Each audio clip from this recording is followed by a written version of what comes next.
ఏంటి, కర్ణుడిని 7గురు చంపారా? అది యుద్ధం ముగిసిన 17వ రోజు కర్ణుడు మరణించాడు. కర్ణుడు తన అన్న అన్న నిజాన్ని తెలుసుకున్న అర్జునుడు, మాధవ, నేనేం పాపం చేశానని నా అన్నని నా చేత్తో చంపించావంటాడు. అప్పుడు కృష్ణుడు, బాధపడకు పార్థ, కర్ణుడు నీ ఒక్కడి వల్ల మరణించలేదు, నీకంటే ముందే 6గురు తనని చంపారు, నీవు కేవలం బాణం వేశావు అంటాడు. ఎవరా 6గురు అని అర్జునుడు అడగగా అప్పుడు కృష్ణుడు, మొదటి వ్యక్తి నీ తండ్రి ఇంద్రుడు, బ్రాహ్మణ రూపంలో వచ్చి అతని కవచకుండా లని దానంగా తీసుకోకపోయి ఉంటే నీ ఏ బాణం కూడా అతని శరీరాన్ని తాకేది కాదు.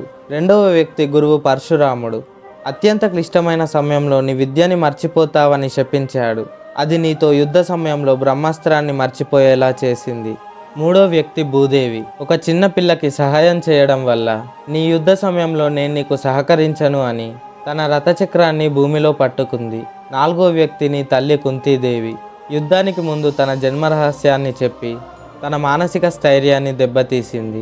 అర్జునుడిని తప్ప మిగిలిన 4గురిని చంపను అని మాట తీసుకుంది. ఐదో వ్యక్తి మద్రరాజు శల్యుడు, సారథిగా ఉండి ఉత్సాహపరచాల్సింది పోయి ప్రతి క్షణం నిన్నే పొగిడాడు. యుద్ధ సమయంలో రథం దిగి సహాయం కూడా చేయలేదు. ఇక ఆరో వ్యక్తి నేనే పార్థ, అతను నిస్సహాయంగా రథచక్రం ఎత్తుతున్నప్పుడు ధర్మసూత్రాలను పక్కన పెట్టి నిన్ను బాణం వేయమన్నాను, లేదంటే అతడిని చంపడం నీకు అసాధ్యం. చివరిగా నువ్వు పార్థ. ఈ 6గురు కలిసి అతన్ని నిరాయుధుడిని నిస్సహాయుడిని చేస్తే నీవు కేవలం నిమిత్తుడివై బాణాన్ని సంధించావంటాడు. అందుకే కర్ణుడు చనిపోయింది విద్య దగ్గర కాదు, విధి దగ్గర.